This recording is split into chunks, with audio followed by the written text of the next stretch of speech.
It is the Anfield Wrap after Liverpool got beat 2-2 by Fulham on Saturday morning. Fuck off Liverpool being the opening gambit and the only one that counts. Phil, it's been a while since we've had a good one of them.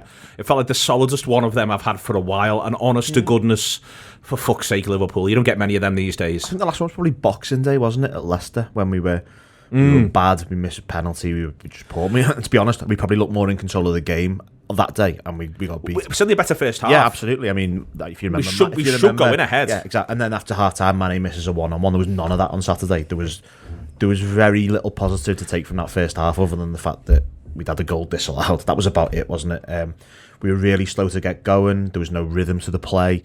There was no way round what I thought was quite an impressive plan from Fulham, in that they pressed us high at goal kicks, excessively high, and then somehow managed to then force us long, but then managed to get three people around wherever the ball was going. It was almost like they had about 15 men on the pitch at times. I genuinely thought for 60 minutes they were really impressive. Then we changed what we do. They tired a bit, and they just let us have a bit more space, and we really struggled, I thought, for long periods. It was bad, let's be perfectly honest. It was indeed bad. For more on this, download the Anfield Wrap app if you're into this sort of thing. Also, save the first weekend of December if you're in Ireland to come and do a live show. The What World Cup Tour is what they're calling it. That is all available. 2 days and one rewatch later, Rob. I am more irritable, not less. We'll get into all of it. We'll talk about the midfield. We'll talk about whether or not they should go back to the transfer market as you're here. But I am more irritable, not less, after all of that from the Reds. Yeah, I've been blotting it out. I think if we'd had a game coming up in the midweek, I'd have been ready to properly absorb this and get ready to get into it. But I'm not happy with Liverpool after that. I'm looking at it as an extension of pre-season, to be charitable about it. There's all kinds of wrong with it. I think it's the first time I've heard the manager talk so that's simply unacceptable way. He didn't say that after Leicester, by the way. He wasn't happy, but he didn't say that after. He said, what usually happens when Liverpool don't win or get beaten in the under Klopp, which is we had control and should have won it. But the problem with this one is we didn't have control until a period late in the game where we couldn't retain control. It was an ugly, ugly performance. But I am putting it down to pre-season because there was just too many of them not on it. And I would just, as a note on Fulham, I think they did play well, Phil, but I think the fact that they were going to be intense, which is the key thing they had to be, was entirely predictable. I mean, who knew? First game back in the big time in front of their own fans against a team, if they weren't intense against them, were going to beat them 5-0 on their own patch. Who knew? It was just good old-fashioned complacency, maybe. The greats can do that too. And it was a very complacent performance. Before I bring Ian in, Rob, what I think is a concern is the number of games Liverpool have gone behind in now, going into the back end of last season as well as a run. For me, what I think we're doing that concerns me in the general, whether we play well or play badly, is we're offering encouragement. That's the pattern that I'm finding difficult to process. We offer teams encouragement. The very strange thing is the week before in the Community Shield, we don't offer Manchester City very much encouragement at all in the first half, and they're a much better side than almost anyone else we played, with the exception of Real Madrid in the last 7 or 8 games across the 2 seasons. We offer encouragement, and that's so. I take Phil's thing about Fulham's plan, but my God, does Fulham's plan, in their own minds, do they go, no, this is working? No, Mitrovic has a really early shot, and then neither side has a shot for 20 minutes after that point. Liverpool don't do anything to say to Fulham, this thing that you think you're doing that's working, it's not going to work in the grand scheme of things. And that's what's got to stop, I think. That's the thing that I am genuinely concerned about. And that's across the pitch. It's not just one area of the pitch for me, that's across the pitch. It's hard to put what you put it down to. It feels psychological to me, as much as one could make a case for it being tactical. I think we feel impatient to be on top in the game, and we know we're so much better than these teams that if they come with other ideas, it annoys us, and we forget to do the basics well. You were calling for patience while we were watching it together, and you were right. But what I think the patience was to have the humility to actually drop 10 yards deeper and actually make sure we got a platform in the game to stop them coming at us before we found some space and opportunities and passing lanes which we could exploit. But we wanted to be as high up as we could be, and when they came at us, there was an irritation. There's an arrogance really to this Liverpool, which is well founded, by the way. But you're right in saying it's becoming a bit beyond. It's becoming a bit of a habit that we're allowing that arrogance to morph into a problem for us. It felt to me, Ian, there was a number of things that was going on with Fulham. I felt Mitrovic was being given the run of the gaff. He wins 10 out of his 13 duels over the course of the game, which is obviously exceptional. But there's no one even screening him in front. And that's where, we'll get on to individual performances. But the job of whoever it is who's playing deepest midfielder for Liverpool should be to stop the ball getting to Mitrovic. The ball gets to Mitrovic over and over and over again. I've seen that performance from lads who play number 6 for Liverpool. It's rare. It's the 6'3" Brazilian where that category falls into. But I don't think we got near him. And I think that, there was a number of performances that were off, out of possession. I thought Liverpool's number 6 was really, really poor. Yeah, it felt like we didn't expect Mitrovic, like he was an unknown quantity to us, which is ridiculous given that he was in the Premiership a year and a half ago. It's not like we haven't faced him before. It's not like we don't all know exactly what he does as a footballer and what he does as a footballer. He did very well at the weekend. I don't want to put words into the manager's mouth, pardon me. But the fact that Jurgen's come out after the game and questioned the team's attitude and how the attitude was wrong from the start, it felt like we went into that game with the attitude of, this is how good we are. Look what we did to City last week. We can do this effortlessly. And when we were put on the back foot, we didn't know how to build from it again. I experienced the match Saturday lunchtime. And that's another thing. I have no stats behind me on this. I've done no research. But my gut feeling is we're always terrible at Saturday lunchtime kickoffs. Everyone thinks that. Yeah. Every team thinks that. It themselves. Just, like everyone thinks they're all shit at corners. Yeah. And don't get enough penalties. Yeah. It's just... It feels a very wrong time to play football. And the way I experienced it was I had to drop my lad off in Kiel on Saturday morning. I was a bit later than expected. So the first half hour was listening to it on the radio in the car and listening to it on TalkSport, which I wasn't very happy about because I hadn't got back into Merseyside's coverage area yet. And just listening to it before seeing it, you could see the shape of the game, and you could see there was a game that we've played a million times in the past on a day when we're not prepared to actually work for the right to play. And that was what it felt. It felt like we weren't prepared to work for the right to play. We weren't actually up to the speed we needed to be to face somebody who, as Rob said, we're always going to be up for it, given it's their first day back, and the ground has supplied flags and banners for everybody. They're celebrating the fact they're back in the Premiership, and we weren't there to deal with that, and we should have been. Do you know what actually madly it reminded me of? Against City in the first half in the league game away last season, where our midfield got overrun, and I'm not comparing Fulham to City, but their attitude was to swamp us in midfield. And Fabinho was bad, but he was also bad for a reason, because he was isolated. He also was very poor at the Etihad that day. I don't know whether I'm blaming Henderson or Thiago by implication, or they're too far. I felt to that day at the Etihad that we had to change it by dropping somebody in to support him and to get more compact in the midfield. We were too spread out. They were allowing balls to come into Fabinho's feet for him to take it on the half turn and then to press him every single time. And we were just never getting out for that reason. And it seemed to be a similar pattern to the Etihad one. There was another similarity between those two games, that the ball wouldn't stick up front either. Yeah. We had a real issue with getting ourselves up the pitch, I thought, and I thought they were really good at suddenly appearing in swarms.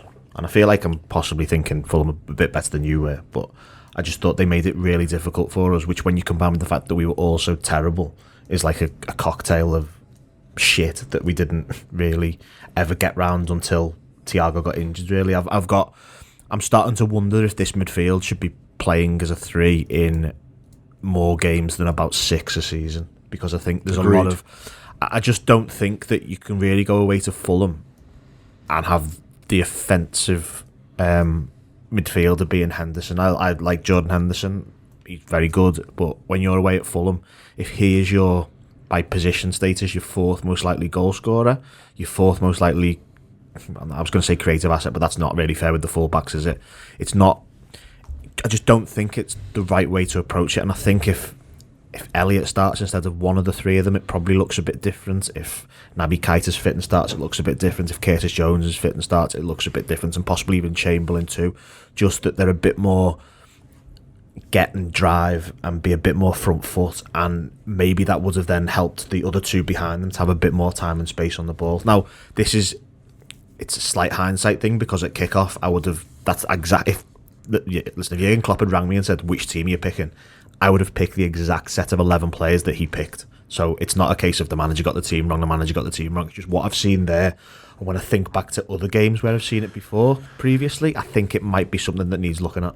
Can I just disagree with that? Okay. Because as soon as I heard the team, I thought, that's the wrong team. And I noticed the team everybody been predicting all through all the previews we did, everything we talked about, that was the team everyone predicted.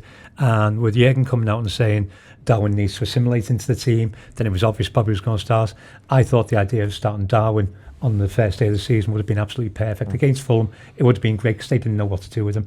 And I also thought either Elliott or Carvalho had a reason to play against Fulham and a reason to start. And as ever, that midfield three, if we were playing the Champions League final tomorrow, that is the three you would want in the middle because they're going to control the game. Not the three I wanted for the Champions League final. No? No. Who would your three be? My three would have been Henderson, Thiago and Keita.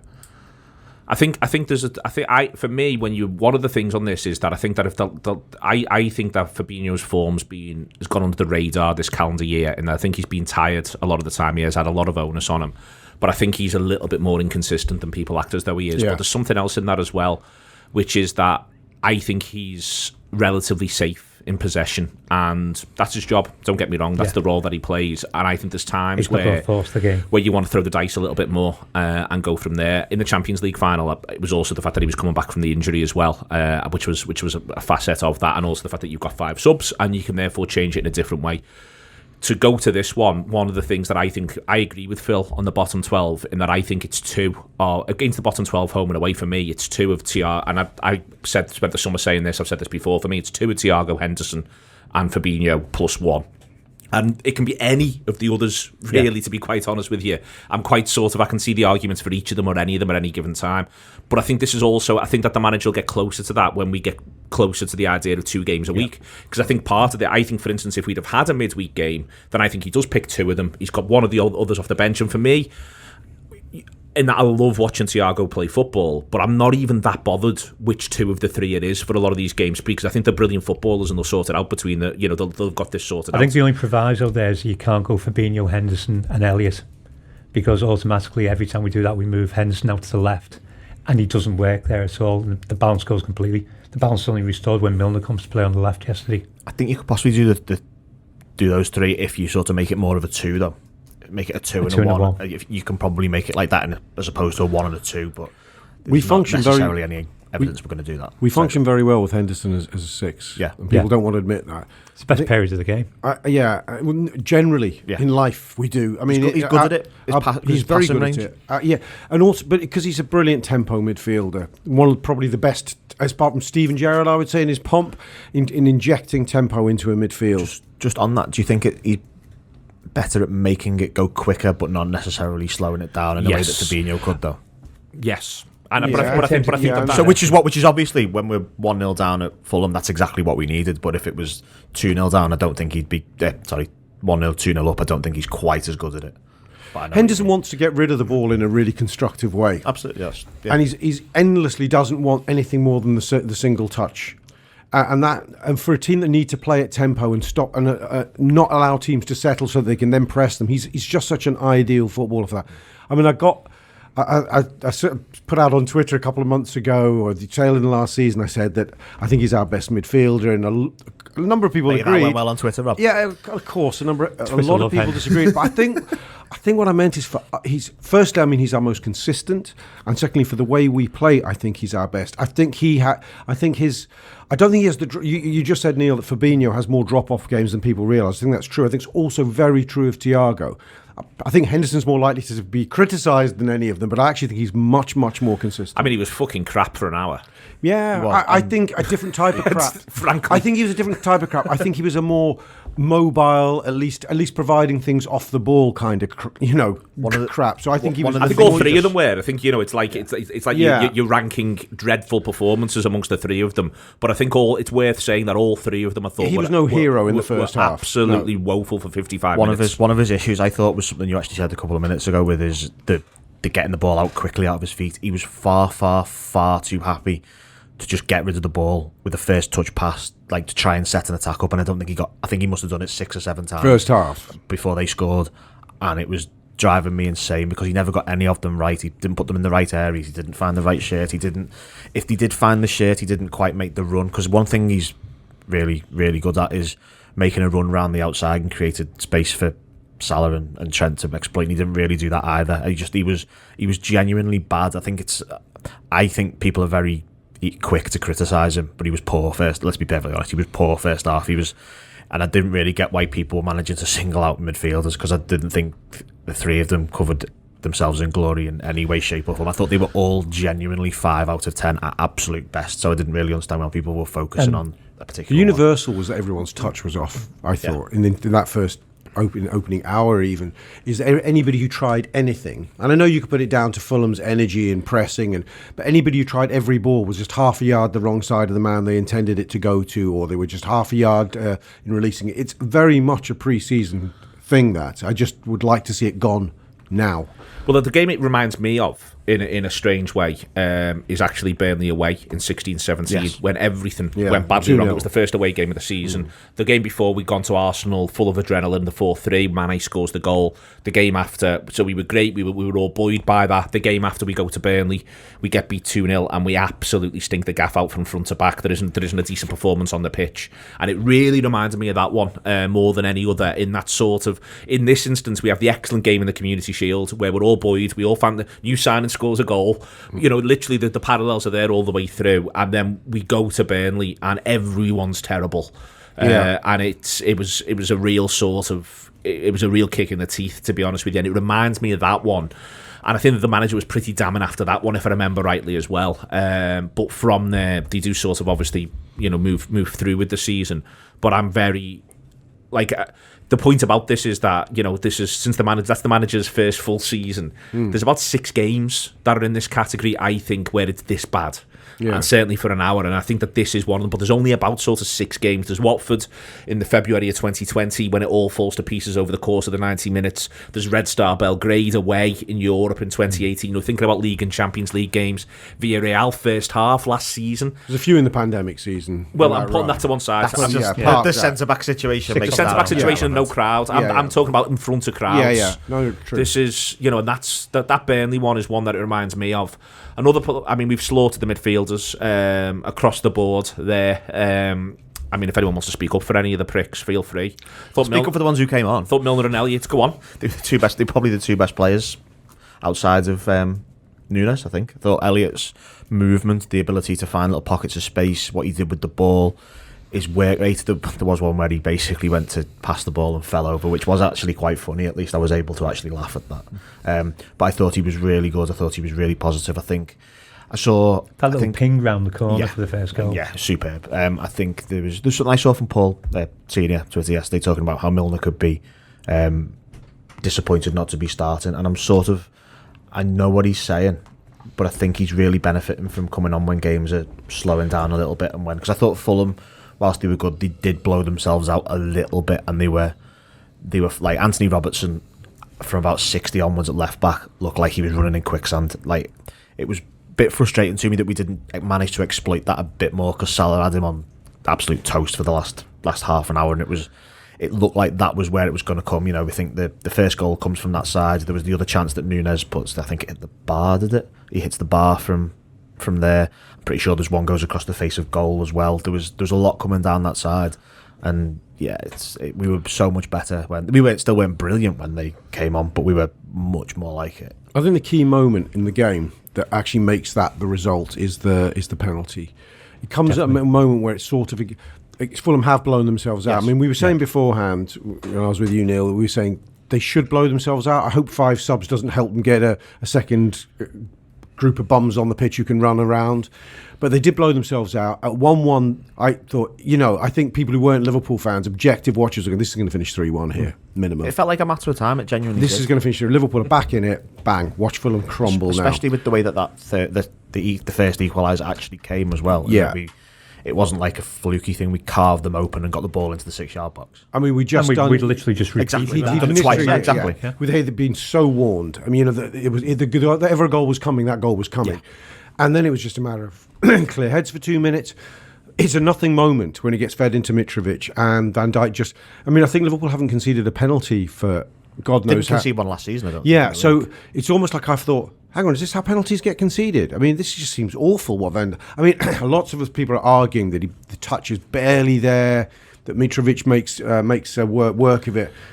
But it's still something a defender just doesn't give a reason for a lad to fall over like that. But regardless of the rights and wrongs of that, it's an out of context moment in how that game's going at that point, and it turns the game. It's from our own doing as well, because the pass from Matip into, I can't remember whose feet it went into. It might just have been straight to Matip. Matip managed to be unique in that his second half was worse than his first. He flipped it on his head, didn't he? I think that pass was really, really bad. And while I feel sorry for Van Dijk, and not necessarily feel sorry for Van Dijk, I can see how it's really bad from Van Dijk. What Matip did for me is far, far worse. If a centre forward is running at a centre back 10 yards from goal, sometimes he's going to end up fouling. And what Matip does just shouldn't happen. It's that bad. It's a really poor ball, and you would expect better from him. I mean, there was a point when he was coming to make the last sub. I was thinking, can you possibly bring Gomez on as well? Because we still had the one in the bag. And I was thinking maybe that would be a bit different, and maybe a bit more pace might have helped us out for 10-15 minutes at the end. Elliott and Milner? Absolutely excellent, the two of them. It's like I said before, the moment that the midfield starts to make sense is when we bring Elliott on, because we can move Henderson back. When we bring Milner on, because we can move... I'll start getting English, shall I? We can move Henderson back to the 6. Milner is solid on that left-hand side, but he's still popping up on the right-hand side of the box. He's popping up in ridiculous places, as is his wont. But Elliott just grows and grows into the game, apart from nearly falling over within about a minute being on. He grows into the game so well that he's linking the play on the right-hand side beautifully. It was the most promising thing that we had there. But I'm with Rob at 1-1. Once we get the equaliser, and I was saying before, the definition of insanity is to keep trying the same action and hoping that there are different consequences. So Darwin Núñez tries to backheel through his legs. Doesn't work. So he does it again and scores. That's genius. That's absolutely brilliant. But we looked strong. We looked threatening. And then that foul, I do think there's contact. When it's played back often enough, you see it played back, you can actually see the impact on the knee. So there's contact, but it's a stupid penalty to give away. So we've got ourselves back into a game which we are, I think, genuinely, no matter how bad we've been to that point, we are genuinely about to win. And we let them back in. And that's just careless, and you don't expect that from Van Dijk. But the midfield, Elliott, for me, I would have him starting. I'd have him starting the next game. I don't know what condition Thiago's going to be in by next Monday, but I would start Elliott, especially at home. He'll be out. I think the player you have to start next game is Darwin Núñez. Yeah. Oh, definitely. We can ask a question with hindsight as to whether Núñez should have started. I wanted him to start. I mean, I said after the City performance, I thought that 45, keep him on the bench against City made all the sense in the world. He came on, he absolutely dominated the game, could have had a hat-trick. It was a compelling case for starting. I was actually joking, I can't remember saying it to Danny, I said, I'm going to start a petition online to have Darwin Núñez starting against Fulham. He has to start. He's our best player at the moment. Well, let's put it this way, he's our most effective attacking force at the moment. He's ridiculous at the effect he's having on games. I quite would like him to have burnt himself out and us be 1-0 up, rather than having to worry about being behind and him coming on and saving the day again. I don't think we're not going to see it just because he's against tiring legs. He was an insane force of nature. I thought Luis Diaz had a curate's egg of a performance, but he actually quietly could have come off that pitch with something of a hat-trick. One maybe denied by Andy Robert being offside, a great finish. The one that hits the bar is a really good shot. He's unlucky. But in the second half, there's one where he's really, really unlucky. I think Darwin heads it down to him. He gets a good flick, and the Fulham boy just throws himself in the way, deflects wide. But it's another example. It's good football all round that. It's good defending, he does well, but the finish is good. That's the best finish in a way. It's a good, in a way. It's a good flick, and to me it shows he's always only, we argued about it a little bit. That's just, has he got the end product we want him to have? Well, he has done the numbers in the past. He's getting into positions all the time, Luis Diaz, or Lucho, as I know that he's being called by Klopp. I like Lucho.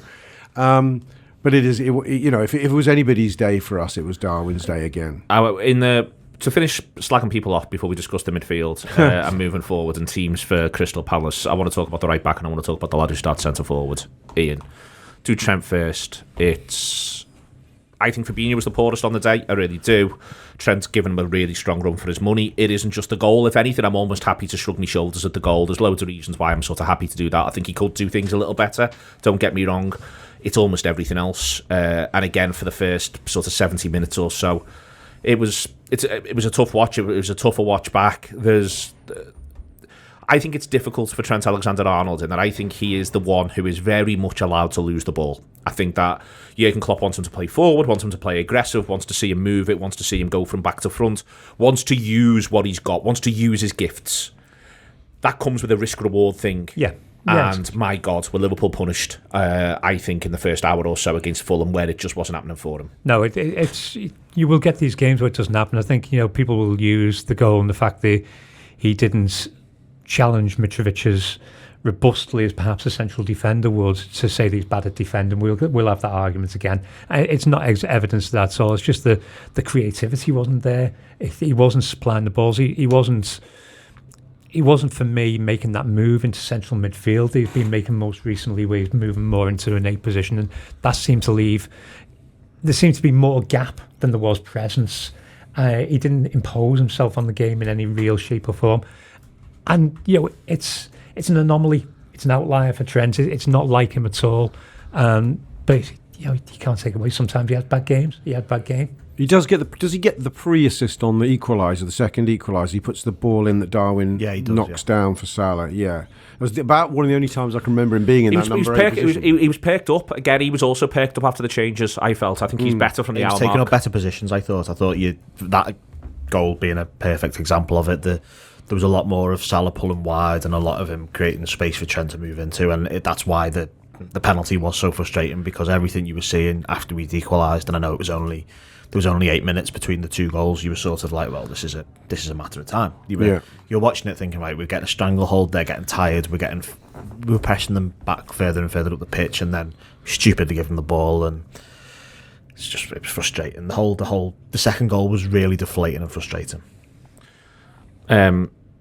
Firmino. Yeah, it's an interesting case study, isn't he?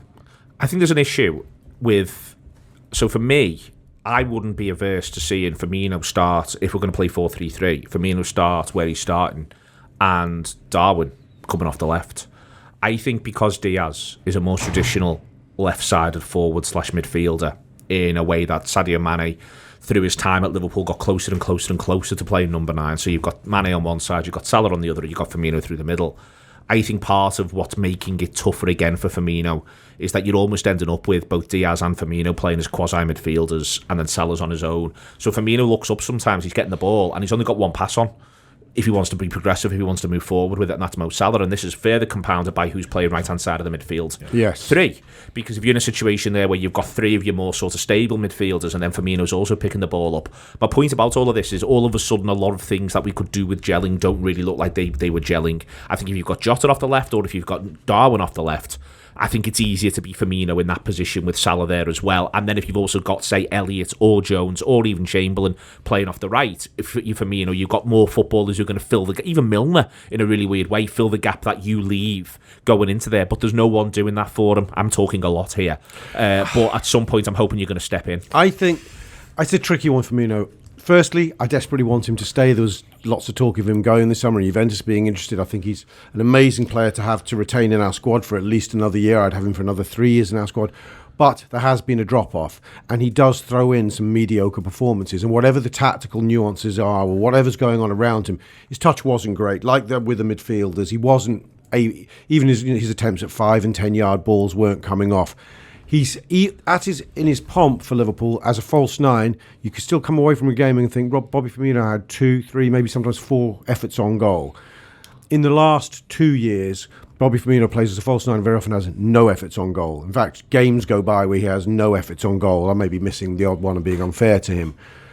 It's a difficult one, really, with Bobby Firmino. I think we just have to accept he is definitely past his best, and there are going to be days where it doesn't matter. He can still pull out an incredible performance. He was very lively when he comes on in the Champions League final, for example. But there are going to be days where it's just not happening for Bobby, and I think you've got to haul his ass off quick style, and that was a case in point.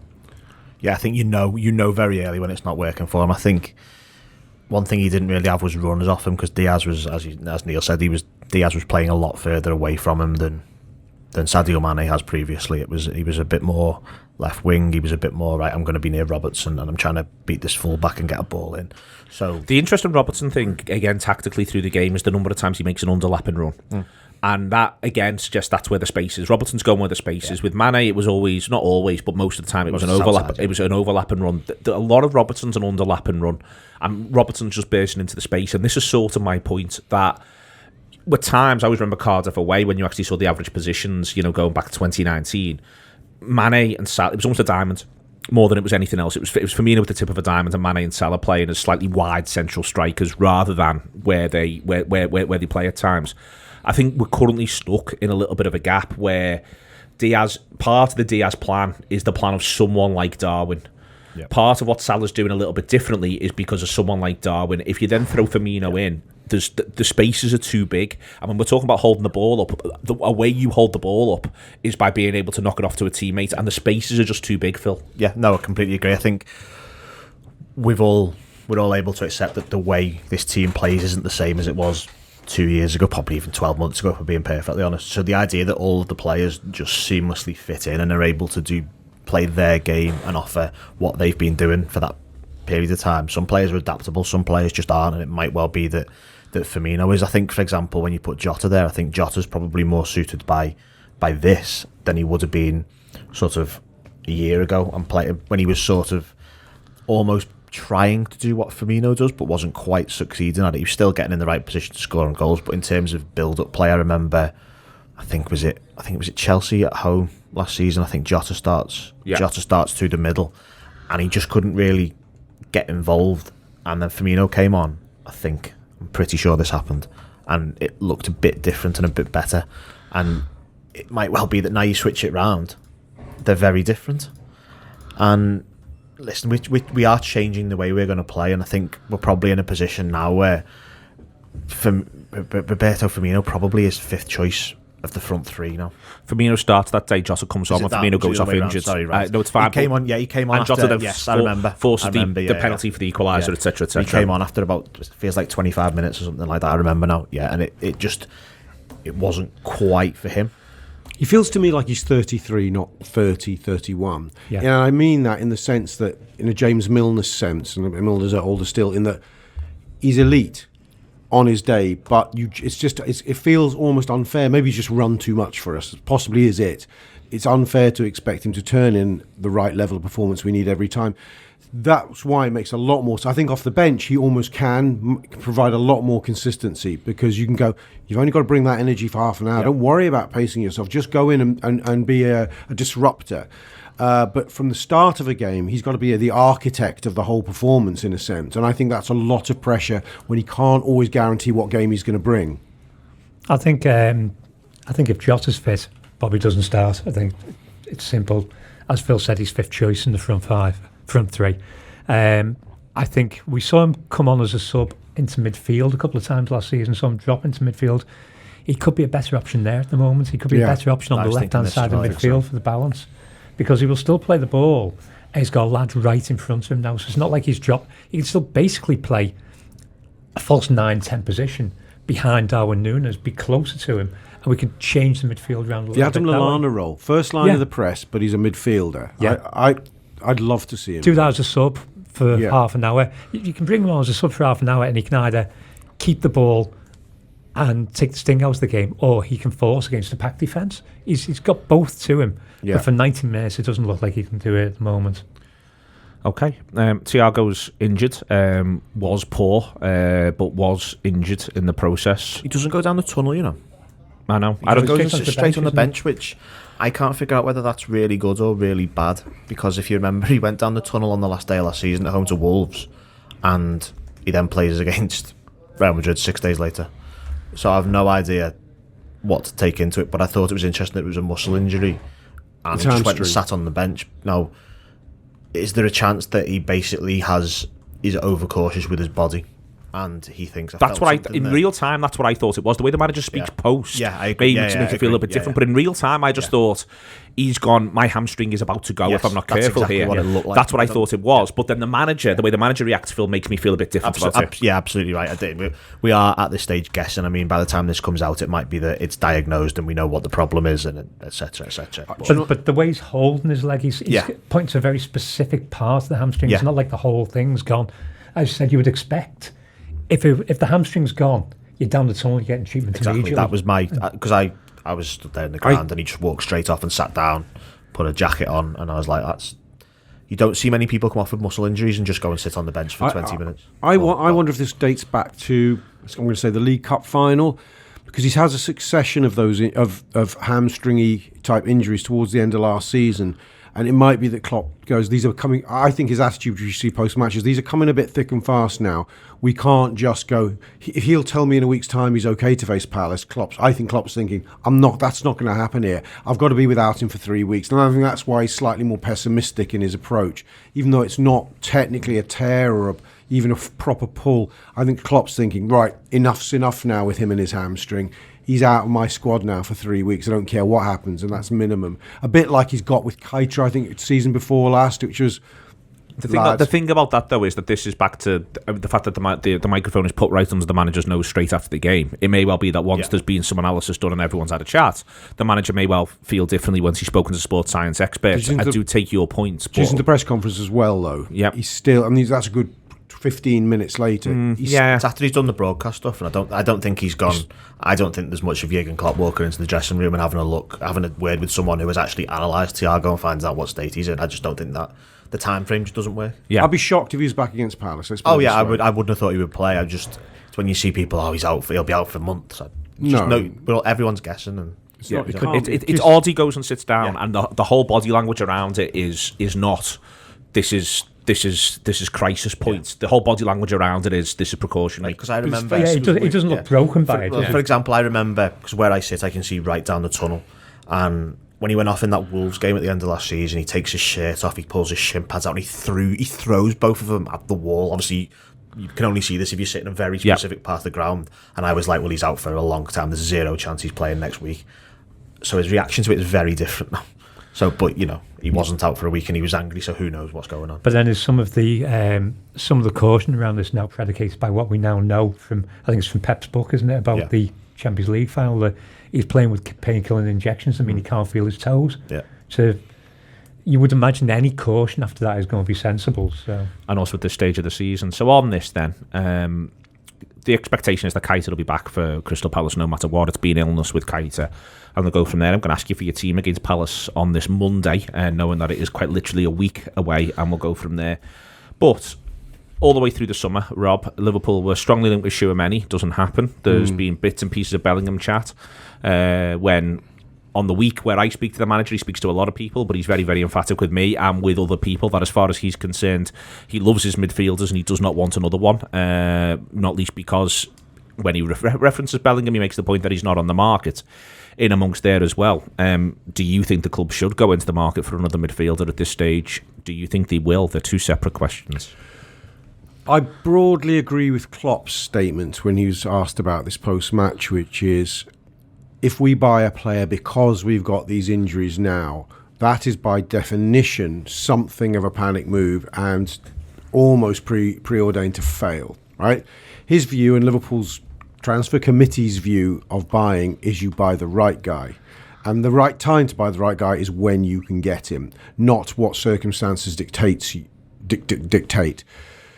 But that's not the same as saying you can just wait and wait and wait forever and ever. This is the contradiction or the conflict with Liverpool's policy, which is so productive that anyone should be loath to criticise it. But they kind of no one on their list. They may have to be prepared to spend more. We've been linked to Mateus Nunes at Sporting, who's meant to be the third best player in Portugal after Luis Diaz and Darwin Nunes last season. I do think we've all said it, and I've said it on the tour subscription service Transfer Gutter show all summer long, that at the end of the day, it ain't a surprise that Thiago is showing signs of being injury prone again. Naby Keita's out with an illness, has got nothing to do with injury, but it wouldn't be surprised if Naby pulls up with something between now and next week. It's quite likely. The key guys at the heart of our midfield, that three or four we seem to want to pick, are all getting a bit older and all getting a bit more injury prone, and that remains true. But Liverpool will know this. It doesn't sit right with me that Liverpool are putting all their eggs in the basket of a 19-year-old maybe coming in next season called Jude Bellingham to sort out all the sort of underlying niggles we have about our midfield. So I would like Liverpool to very much get a fucking wriggle on. If they've got a couple of names in line, it's going to cost about 15 million, not of my money, more this summer to get him in and get him in now. It's going to cost more than 15 million. No, I don't mean that being the fee. 15 million. Let's say a Mateus Nunes. They think, oh well, look, we could get him next summer alongside Bellingham for 45, but to shift in from Sporting now, they want 60. It's the delta, I mean. Right. Okay. Yeah. I would say there may be some merit in overpaying a little bit here, but that's maybe too simplistic. Let's put it this way: if it can occur to me, it can occur to that transfer committee. They're not soft. So we've kind of got I think the better question, if I can rephrase it for all of us, is why wouldn't they make those kind of moves that I've just suggested now? Why wouldn't they? And I don't know entirely what the answer is other than the people in their top 2, 3, maybe even 4 lists simply aren't gettable. Yeah, I think that it's now Liverpool do their transfers is basically if there's a player that they want that is available, they will do their utmost to get them. But it doesn't necessarily mean that they'll sign anyone, and I sort of think that is what you probably see here. If there's a player that Liverpool want and think is of value to them and will be... The most important thing really is this player going to play for Liverpool in 3 years' time? That is how they're going to approach every single transfer. They're not going to go, well, he'll do for a short period. Yeah. He's going to... We need this fella to fill a gap. That's just not what they're going to do. Absolutely no chance. I can't see it. If there's a player that they're looking at and going, well, he'll be good. He's 22. He'll be 25 in 3 years' time. We've got a long period out of him. Oh, and he's available. Then I would be surprised if they would just categorically go, well, no. Why would we do that? If that player is available, I think they'll get him. But the player has to be a very specific player. What is the very specific player? I personally don't know. That's not. It's the specific nature of it is what they want, as opposed to what I think about. So what do you think they want?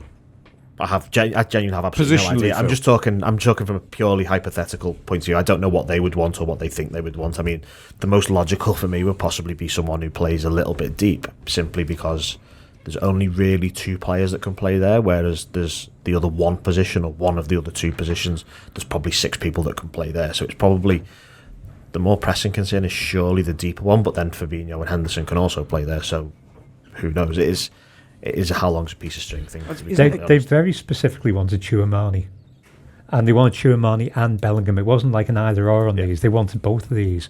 So they haven't got Tchouameni. I don't know a great deal about Tchouameni in terms of his position. I barely know how to pronounce the lad's name, if we're honest. Evidently. Yeah, what is it? Tchouameni. Well, there you go. Shows exactly my expertise. No, it's a fair one to go with. But on this, there must be somebody want for that position then. Well, but I think that in this, I think that this is where. I think the question, and I think what's got Liverpool supporters in general, I'm not going to act like this is specifically an internet thing or not, is I think the way he thinks and they think about their midfielders, their midfield options, rates them higher than a lot of people who are match-going Liverpool supporters and, for want of another frame for this, online Liverpool supporters do. In that I think they want to Tchouameni because I think they think he's fucking brilliant. Yeah. And I think they want Bellingham because I think they think he's fucking brilliant. Or in both instances could become absolutely fucking brilliant. And I think that the problem here is that when I'm saying to Phil specifically what it is that they want, I think what they want is brilliant football. Is someone who's absolutely fucking brilliant. And I think they're not going to bother themselves with someone who isn't, who they don't feel is absolutely fucking brilliant. It's Virgil van Dijk again. Or has the potential to be. Yeah. So it's Virgil van Dijk again. The point here, though, and this is the crux of the row in general, is where they rate the footballers they have versus where, and I'll use we in the broadest possible sense because what we think is obviously different person to person, sort of, mindset to mindset to a degree. And I think that's the conflict here. And that's where I think there is, when the manager is absolutely emphatic with me is because he thinks these are fucking brilliant. Yeah. So I'll bring Phil back in because I know I've talked to Phil about this in the past. Someone like Conor Gallagher, for instance, is a footballer who I really liked watching last season. I think he's great. You don't think he's good enough to play for us? I don't think you would bring him in and go, I don't think he's best in Curtis Jones, for example. I know a lot of people would disagree with you on that, but someone who's played for Crystal Palace for a season, not really played for Chelsea, played for West Brom. He's basically played a completely different sport for the last 2 years than what this Liverpool midfield is doing. And so without responsibility. Without responsibility as well. So he's got to come in, he's got to play with responsibility. Then he's basically got to learn how to play for a top team, because whilst going out on loan gets your experience of Premier League football, you know, I remember there was a game that I had a look at. England played Hungary, and they played a midfield two of Calvin Phillips and Conor Gallagher. That was like a pivot of a two, and they didn't look very good at all. And I went and had a look at stats, and I think they played between them a combined total passes per game in the Premier League last season of about 85, right? Jordan Henderson is on 77 on his own. So it's a completely and utterly different way of playing football. So it's not just got to be someone that is good. They've got to be, if we're going to play them from the off, for them to be useful and to be what people want them to do, they've got to be able to just plug in and play almost, and they've got to have complete lack of adaptation time. They can't just come in and go, right, well, I'm going to have to learn how to play football here, because they need to be ready to go. So that's another thing you need to add on. It's just, I mean, I know people want midfielders, but it's not like there's a massive pool of them that would just come in and be great from the off, regardless of whether they're actually good or not. But people think there is. There is. The people, sometimes it's like midfielders, that's it. That's the only thing, I think. And the setups of teams are completely different, and we can't just expect to buy someone who you look at a lower team. You know, Jacob Ramsey looks good at Aston Villa, for example. Would look lost if he on the training ground at this Liverpool pitch. This is the thing. There'd be midfielders that people would be happy with us signing that would go on the training pitch on Wednesday, for example, if they signed today or tomorrow, and they would look lost, and there would be no chance of them actually playing football for a very long time. So you've got to be very careful if you do want someone that they aren't overawed by what the situation they find themselves in, but also that they're capable of adjusting quickly. I think as supporters, we tend to assume that footballers are endlessly on the market, because they generally are in games you can play about football. You know, and also we think you can always. I'm as guilty as anyone that you can always guilty as some might. So you can always up the ante on them. But Klopp made a good point when he was asked about Jude Bellingham about a month or so ago, and they said, "Yeah, of course he's brilliant. Of course we'd have him. He's not on the market." And when he says it, it's not like we're guessing. Like Barella, there's a name we've been linked with from Inter Milan. They've probably asked about Barella, and they've gone, absolutely not. We can't sell him because our season falls apart if we let him go. Sporting have turned down 3 Premier clubs already for Núñez. Yeah, and the managers come out and go, I 100% have to build my season around him. So they hear these conversations, these comments very, very directly, and therefore they're able to assess the credibility of that no. And when they hear that no, and they know it means no, they're suddenly whittling down their opportunity. So then they have to go, I'm sure their lists aren't 1, 2 and 3. I'm sure there's 8 midfielders, but I think they know by the time you're getting down to 6 and 7, if 1, 2, 3, 4 and 5 aren't available, 6 and 7, you still have to then go back to your point. Certainly not overpaying for them. Yeah, you have to go back to your point. Yeah, exactly. You have to go to your point, Neil, which is, are they better and going to be able to adapt in this given season more than, and let's name the names here specifically, Curtis Jones would be number 1, but Harvey Elliott and Carvalho to a degree, and I know you'll want to throw in Alex Oxlade-Chamberlain, I think that's a different conversation, but Curtis Jones is always the archetype. He's Liverpool adjusted, he's in the system, he understands what's required of him. Is Matheus Núñez better than Curtis Jones? I don't fucking know. Curtis Jones might have been the 3rd best player in Portugal last year if you'd let him go. Liverpool have a much better sense of that. But we also know with Jones, they've done the work to adapt his game. Because they've given him the Wijnaldum-esque side of things last season to make him a more controlled, modest player rather than the endlessly demonstrative player. But the flip side of that, Ian, is that they know they have Milner, Henderson and Thiago, who are in different ways all in their 30s. They know that, or they should think that they possibly overplayed Henderson last season. They'll have seen what Thiago's injury record was like last season. They'll have seen Alex Oxlade-Chamberlain's general injury record / a conversation about what his level is now for Liverpool. Yeah. They'll know that Naby Keita, he only gets 19 starts in the Premier League and Champions League last season, Rob. You can have a conversation about that, but that's the truth of the matter. My point here, and a point which can be made by people if they want to make it, is should they therefore have realigned what it was that they were looking for on the 1st of June rather than where they are now, first and foremost. And secondly, is there actually a conversation about that? There's lots of things that we want from a player when I'm saying about him being fucking brilliant. But another one that we could possibly do with in the heart of the midfield is someone who is fucking available. Well, available is a key word. And Klopp, when he was talking to you and to others during the summer, said, I have 9 midfielders. Do you want me to buy someone so that, and he listed the names, don't get a look in, even though they're good. And the new guy coming in, I don't know his level. But that was true when there were 9 available. The problem is that the naysayers, like the likes of me, went, yeah, but what if we get a bit of an injury crisis? There was always going to be one of 3 scenarios are going to happen when you've got a group of midfielders, a group of defenders. One, you have a season where none of them get injured, and people calling for transfers look stupid. Or another one is a few get injured, and a manager like Klopp says, see, that's why I've got 9 and I didn't need to buy. I was able to deal with the injuries. I mean, you still look stupid, but there is the scenario which we got in the pandemic season where they all get fucking injured, and then the manager and his team look stupid. Now, I hope we're not on the cusp of that, but at the moment there are 4 midfielders out of the 9. One of them maybe just a bit poorly and will be back, but he's not the most un-injury prone one either. So we're down to 5 out of 9 at the moment. I think I'm right in saying. 2, Chamberlain and Thiago could be in for a spell on the sidelines. Who else am I not thinking about? Jones is out at the minute. Jones is out for an unspecified amount of time as well. At the minute, there's only 4 available, technically, I think. Isn't it? No, 5, sorry. Yeah. 5. Fabinho, Henderson, Milner, Elliott, Keita. I suppose Carvalho's a grey area player. We don't really know where he's playing, yeah. But Bacetic being on the bench is a bit of a signpost that's... And who else was... No, he was in the midfielder. Keita wasn't on the bench on Saturday. No. So Keita probably would have just taken Bacetic's place. Yeah. Past Bacetic being on the bench might be a signpost of how many injuries we've got at the moment. Well, that's my point, yeah. Okay. So do you think they will go in?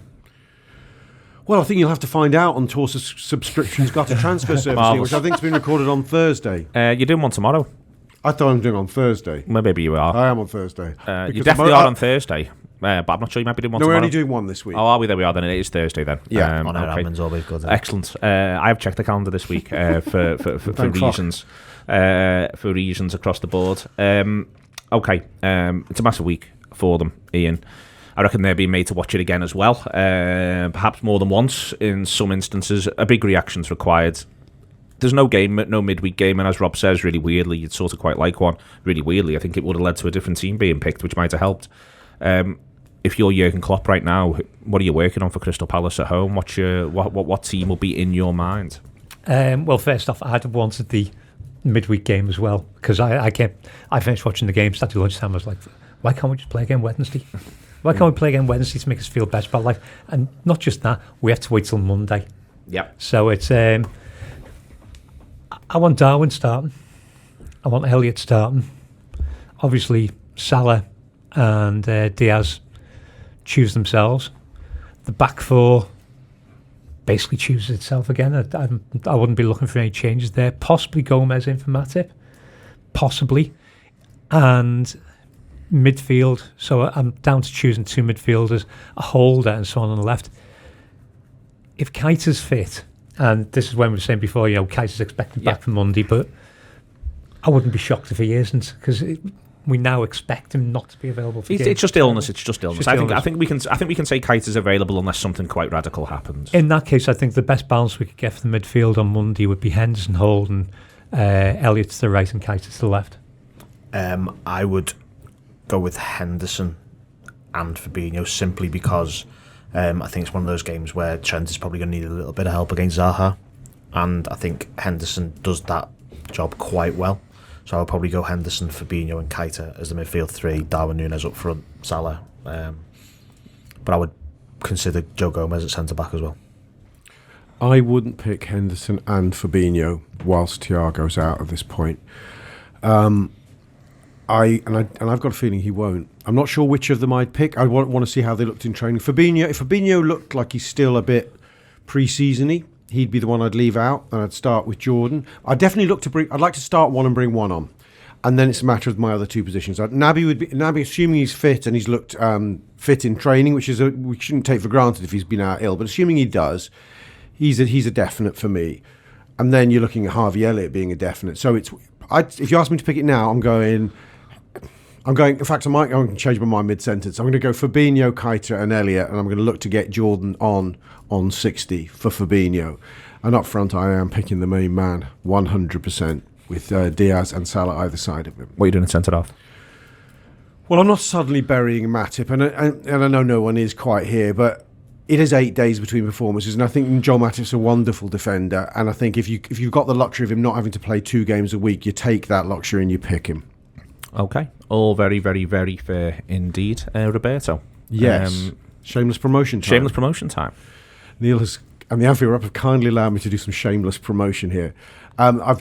Anybody who does follow me on social media when I've been going on and on about my new work project outside of football, I'm opening a pub, a true pub lover's pub in my estimation. It's called the Red Lion on Slater Street, Liverpool. It opens this Wednesday, and the reason I'm particularly going to bang on about it here is because I want to offer any Anfield Wrap subscribers who turn up at the bar brandishing the app, they can have, and listen to this, Neil, a 30% discount. 30%? 30% discount. Very generous discount for the entire, he's written it down, so we're sure here.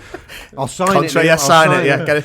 To the end of this calendar month, August. So it stops at midnight on August the 31st at the moment. So come down, show the app. I'm going to put something about this, hopefully, if John Gibbo lets me in the Tour subscribers group. But in all seriousness, I'm very much, this is a shameless bribe, boys and girls. I want to get you down. I want you to colonise this place. We are showing the footy. I think it's a sort of boozer you'll all like. So please come down and make me happy. It doesn't have to be this Wednesday because we're opening this Wednesday. It can be from forever onwards. Well, to the end of August. The end of August. You can go after the end of August. You can the 30% won't be in operation. There you are. The Red Lion after Liverpool, where the Red House Cats up against. Thank you very much indeed. Up against Fulham. Absolutely weak as anything. Not good enough. Liverpool. Not good enough in the slightest. It needs to get better. It needs to get better fast. Get better. It needs to get better fast. Get better. It needs to get better fast. Get better. It needs to get better fast. Get better. It needs.